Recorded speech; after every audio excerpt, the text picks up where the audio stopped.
Welcome everyone to today's discussion where we will be looking at the gendered cost of living, the impact of the luxury tax on working class women, particularly in Ghana. Today, I'm joined in conversation with Loretta Naa Dei Ashie, who is a member of the Socialist Movement of Ghana's Standing Committee, as well as a leader of the women's wing of the Socialist Movement of Ghana. She's also a member of the Political and Pedagogical Coordination Team of the Amilcar Cabral School, which is a popular education school based in Ghana that works with movement leaders, movement activists who are fighting for a Pan-Africanist and progressive socialist future of Africa. She also is a producer at Pan-African Television, which is a Ghana-based television station that syndicates to, I think it's, if I'm not mistaken, Loretta, at least 36 African countries. Welcome, Loretta. Thank you, Mika. Thank you for having me. So let's jump straight into it. What is the luxury tax on sanitary pads, and how long and why is the Ghanaian government doing so? Okay, to start with, our revenue authority, that's the Ghana Revenue Authority, GRA, classifies goods into two main categories. These two main categories are essential goods and luxury goods. So unfortunately, sanitary pads do not fall under essential goods. So it automatically goes under luxury goods. That means that it attracts a 20% import tax. So the 20% import tax is what we are terming as the luxury tax.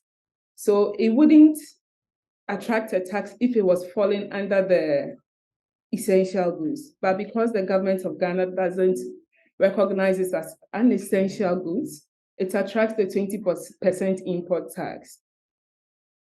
A goods like condom, it's under essential goods and doesn't attract any tax. So then the conversation starts. Why will condom be tax-free and sanitary pads be taxed? Really, sex is for a choice. So you choose to have sex, but no woman ever wakes up to say, oh, today I feel like having my period, and it comes. It's a biological clock. If it's time, it's time. So that is the whole issue on the sanitary tax levy. Aside the 20% import tax, we are taxed with a value-added tax, that's the VAT of 12.5, between 12.5 and 15% on all sanitary products. So if you take a sanitary pad, then you pay to 12.5. If you take any other method, it's likely you may pay 15%. So that is the taxes we pay on our sanitary products in Ghana. I mean, that's quite wild. That's quite significant considering right now, from what many of us understand, and maybe you can share a couple of points about right now, Ghana is facing a serious economic recession and economic crisis where basic goods are seeing high increases in inflation. We saw the Ghanaian government agreed to an IMF loan earlier this year in order to supposedly deal with this, but by the way, I'm Mikaela Nhondo Erskog and I work for Tricontinental Institute for Social Research. And one of the studies we recently did on the debt crisis in Africa shows that most African states who are experiencing severe levels of debt use these recent loans not to actually deal with healthcare and social services, but to actually service the repayment of loans. So what is it looking like and how are people feeling about this in relation to the bigger economic crisis? The economic crisis, the impact of the economic crisis has a dying effect on women more, because let's talk about the conditionalities of the IMF. All conditionalities IMF impose on debt relief funds impact women the more. If it's talking about taking subsidies of utility bills, it's women that are going to be affected the more. If it's going to talk about healthcare, it's women that is going. And also, the government has taken very, very, very harsh position on taxes. in these few months. In November, when the finance minister read the budget, there was this benchmark discount that was on import taxes. They argued that they are not making a lot, and so they had to take it off. So the discount on products that was like 50% was slashed to 30%. And so this goes back to hit on the importer, and the importer gets angry and brings it on to us, the final consumers. The economic crisis in Ghana is peculiar. People are not talking much, but day in and day out, things are getting expensive. You go to the market today and they give you a price. If you don't have the money to buy, don't go back tomorrow with the same amount, because it's going to change. And with all this, women are suffering more, because women are the people who earn less in our societies. We are also in the informal sector. We are not getting pensions. So in all these things, women are hit the hardest. So in our economic crisis, we have triple or maybe 10 times more pain than any other person would feel, women and girls in general. And if you think about the contrast to the fact that in Africa in particular, at least I think it's like 70% of agricultural products that are used or produced to feed households in Africa are produced by women. So as you're saying, women have this disproportionate burden, but none of the fact that they are feeding Africa, sustaining the working classes of Africa, yet they don't receive any kind of social services, public services, right, that could even balance it out, right? Yes. We don't receive anything. When you go into the agriculture sector, the statistics are clear. Women do more in the agriculture sector. They are providing us with the food. They are providing us with the fish.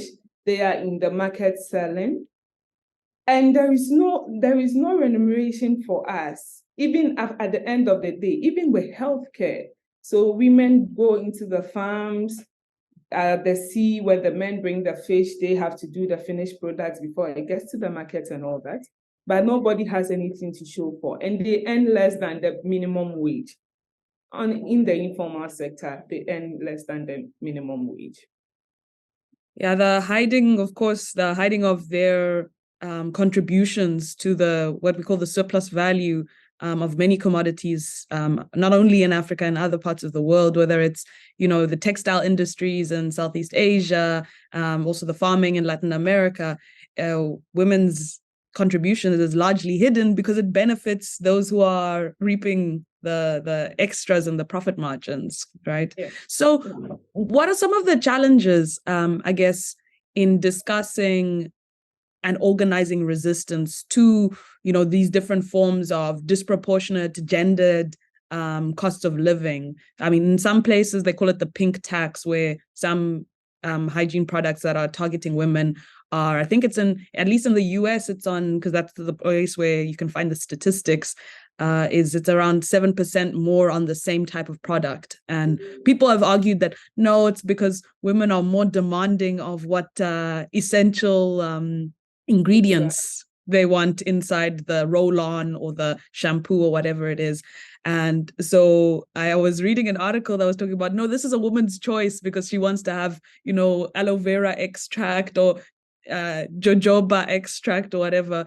And they basically depoliticized it and said this is an individual's personal choice. But the beauty care industry as a whole has, of course, a very particular interest of trying to create a certain standard of beauty, certain level of consumerism amongst women. But what is kind of the discussion amongst the people you work with, that you organize with in the women's wing, around this question of the luxury tax? Is it a popular concern, or is it like still people are growing their consciousness around it? In Ghana, just like many African countries, people shy away from talking about period issues. So people don't want to talk about the menstruation and the period needs. Hence, people don't even want to get involved. people think that, oh, it's a women's issue, so women should go deal with it. We don't have interest in it. So I can give you a classical example. To organize a protest in Ghana, you'd have to inform the police. So yesterday we were at the police station, they're like, every day, pad. You people are talking about pad. And the police had the guts to say that because we do not have rich boyfriends, we are complaining that pads are expensive. So I'm like, do I need a rich boyfriend to be able to bleed in dignity? It is not like that. And this is a conversation that this policeman is talking from what the society thinks. Most people have that perception that it's your business, it's a woman's business. Girls have to stay off school because they don't have access to sanitary towels, sanitary products. And research have shown that aside the prices for sanitary pads, sanitary products, girls have to stay off school because when they go to school, there are no toilet facilities. And you know, when you're it's that time of the month, you need all these things. There are no potable waters. There are not even places for them to dispose of these materials when they use it.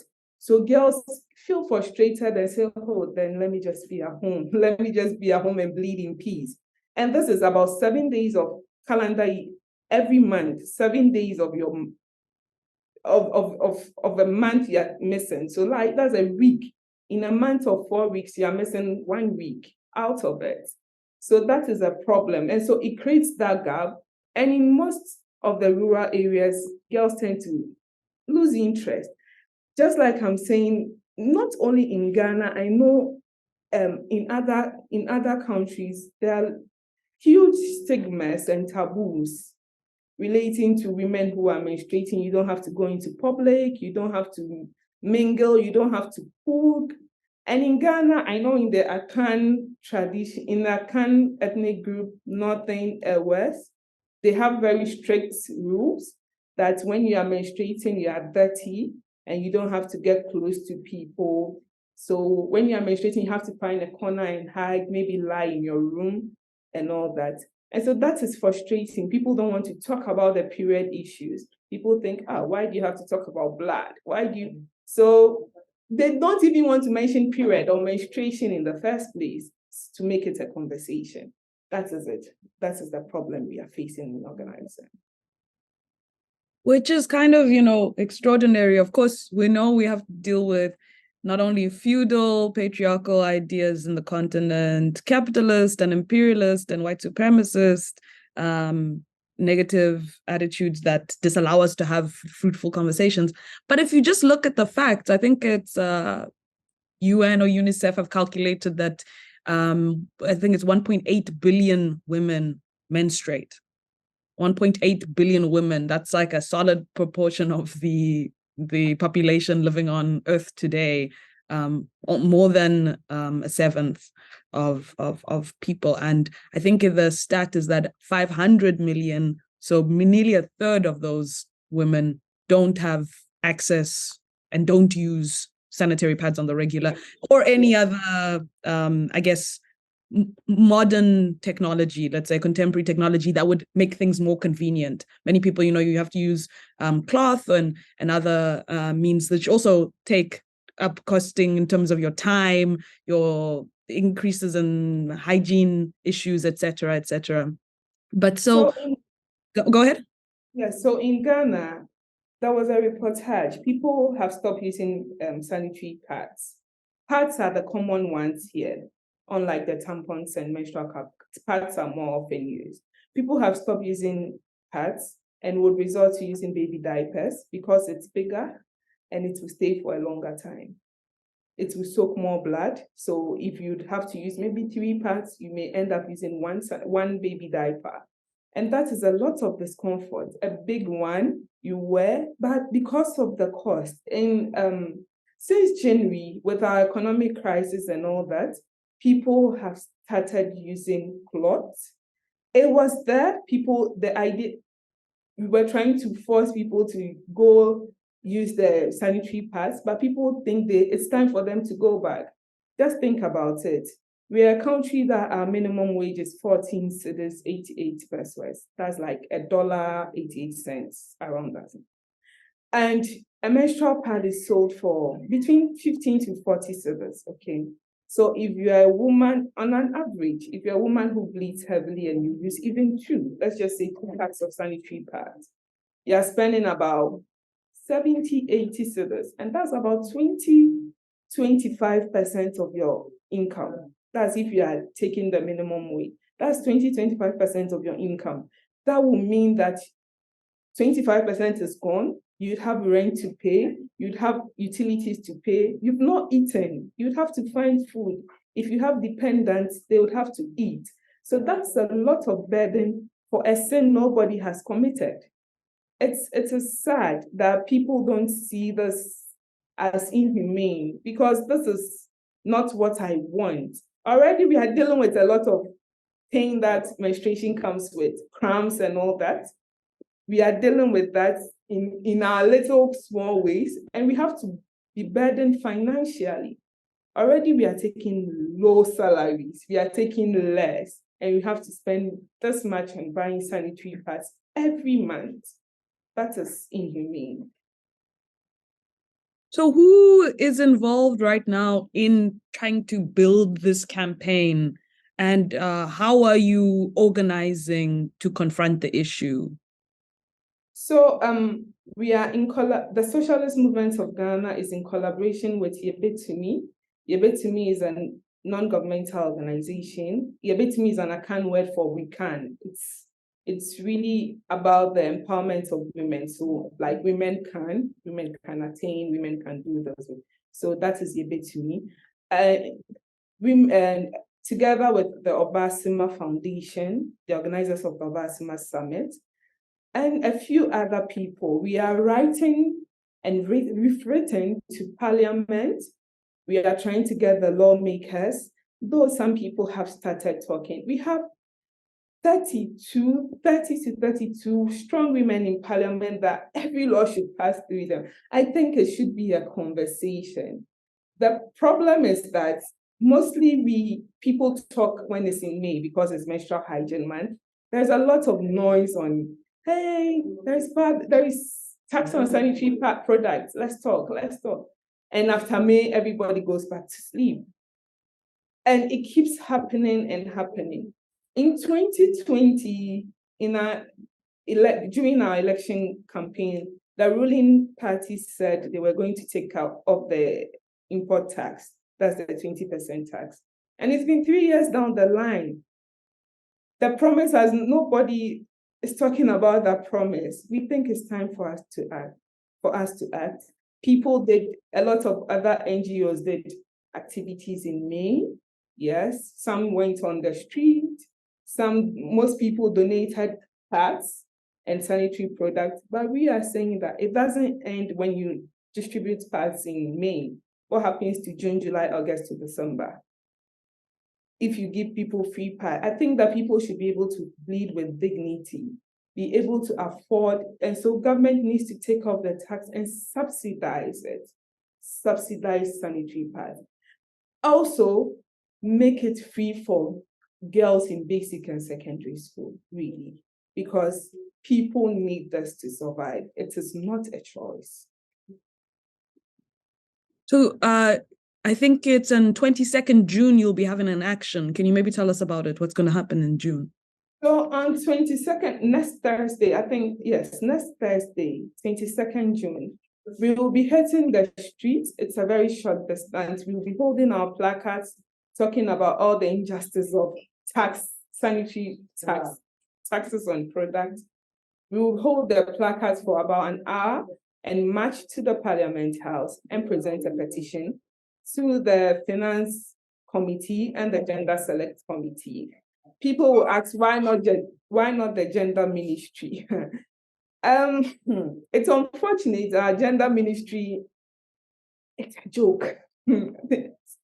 It's a joke, really. They are not doing anything serious. A lot of people have petitioned them. It keeps, we are going to work on it.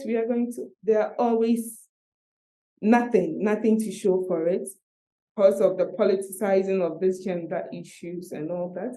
We don't see this as a human right. So people are just doing what they want. And I think that we should take it to the lawmakers. We think that the lawmakers are the people who make the law. And so after 22nd June, we'll still engage and maybe even engage the finance minister before he reads the budget for 2024. We are hoping that this time he's going to hear from all the other people, including us, who are making this injustice known, so we can make some progress.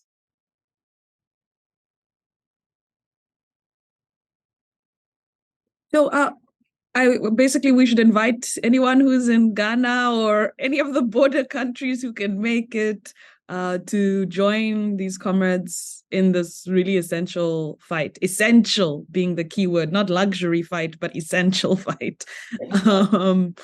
And so how is the Socialist Movement of Ghana raising consciousness levels around this particular issue outside of the march? Because as you said, this needs to continue not just in 1 month campaign, but more consistently. Yes, we are using Pan-African TV a lot and the Insight newspaper. We want the period talk to be the conversation. We want people to be free to talk about menstruation and period without feeling sad and feeling stigmatized, being stigmatized. We want people to have that conversation. We want people to know that it is a basic human right. Menstruation is just like breathing. It's like the air we breathe. People don't choose to breathe air. You'd have to breathe. Unless for health condition, just a few women may not have their periods, but all women, maybe apart from the menopause, when you get to the menopause age, women menstruate between 9 to 50 or maybe 45. Women are menstruating, and Ghanaian women need this human right. So the Socialist Movement of Ghana is not going to keep quiet after the 22nd June. We are going to speak and scream until we are heard. We are hoping to engage more people, more lawmakers, more influential people in society to make our voice heard. And as you said earlier, just by looking at the issue, you can see all the interrelated issues of the lack of potable water at public schools, the lack of infrastructure, the lack of support for girls in particular in terms of the equality balance around education. So this is not even just only a women's issue, right? It's actually a societal issue because if women are not able to contribute to society effectively, and without these added burdens, it is a burden for the whole of society, because then you're not an equal citizen, an equal participant who can actually contribute effectively. So I guess the last question then is to ask, how does this issue relate, even though I've tried to summarize it a bit and you've already said it in many ways, but how does this campaign relate to broader feminist demands or demands around gender issues of the Ghanaian people currently? I think this issue is going to help bridge the gap between boys and girls in the school going age. So girls who have to stay off and maybe drop off, if this issue is addressed, it's going to bridge the gap. All disadvantaged girls would be back to school. Also, I forgot to say, in a recent report, girls somewhere in the central region of Ghana are getting pregnant because they need 20 cedis to buy sanitary towels. And the men are taking advantages of them. You can't do without it. And so come to my room and see something, I'll give you 20 cedis. And it ends up in pregnancy. So girls are staying off school, girls are getting pregnant and going off. And it also makes the inequalities wider, because then they will not be able to occupy the formal job market and will still be the people earning low in the informal sector. So I think that is, if our campaign becomes successful, the gap is going to be lessened or smaller. Well, thank you, Loretta. I don't know if you have any final sentiments you want to share before we conclude the conversation ahead of the march, ahead of the long campaign of bringing the essential nature of sanitary pads and women's not only menstrual health care, but various forms of health care that we know are not prioritized in our society. Yes, what I have to say is that if condoms can be treated as essential items, it doesn't kill anybody to treat sanitary products as essential items because they are. Nobody bleeds by choice. Condom is a thing of a choice, and sanitary products should be treated as essential item with immediate effect. People need this basic human right to survive and live an event-free life. So the government of Ghana, and we invite everybody, first of all, let me invite everybody who finds themselves in Ghana should join our march on the 22nd of June in front at the Rage Runabout. We walk to the Parliament House. Please join us, make your voice heard. And even if you are capable of buying a sanitary pad, you are doing it for that poor girl in the village who needs this to be able to get quality education, who needs this to be able to learn a certain form of trade, who needs this so that she doesn't get pregnant at age 9 or 10 and stay and be a baby with a baby. Please join us. Let's march together and let's present a petition to the Parliament House. Thank you. Thank you so much, Loretta. The very, very necessary, not only conversation, but activities and actions and political process that we need to continue to support and breathe life into it. And hopefully we can connect with different voices across the African continent who are in similar situations, who are fighting for similar dignities for themselves, for their people, for their society. So I think on that note, good luck. See you on the streets. Thank you. You should join us. You should join us, Corey. Mika, you should join us. Well, once we've liberated the skies, when that day comes, I'll fight for the liberation of the skies so that I can join you, comrades. Thank you for this opportunity. Thank you for making the world know our struggle. I think it's very, very important. When people start talking about it, the government will feel pressured to do something about it. And menstruation talk doesn't just end in May. It's every day of the month. Thank you so much. Thank you. And this has been a discussion hosted by Pan-Africanism Today, which is the regional articulation of the International People's Assembly, which works towards unifying a lot of the movements, trade unions, progressive parties, different progressive groups across the African continent who are championing progressive agendas, particularly for the working class and the historical underdogs who are actually in the majority, but who do not benefit from the various contributions they make to society in terms of producing the wealth of society, particularly in the African continent. So thank you to Pan-Africanism Today for hosting this discussion. Until next time.